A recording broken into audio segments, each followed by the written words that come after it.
Viltrumite'lar Türk müydü? Kesinlikle Türklerdi. Şu Amerikalı Kore gazisi dayıyı bir izleyin. or city in Korea when that incident happened? Where were you stationed?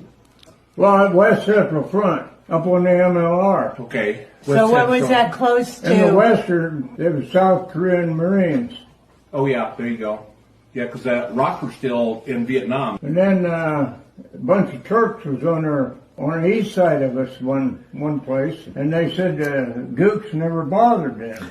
I said, why is that? I said, whenever they tried to invade or make a contact, they'd catch them and cut their heads off and roll their heads back, and they said, they never bothered them.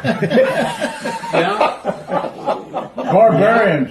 Well, the Turks were about that. They were We about was the first beheading. ship come back with POWs, and somehow or other, there's a bunch of Turks on there. And they signed me to a hatch. Nobody's get in through there. I said, the first thing you know, here comes a Turk.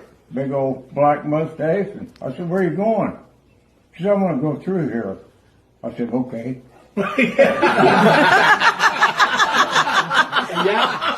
Yaşasın vatan! Vatan olsa ne rütbeyi perva. Gene de dünyada zulmü yıkarız.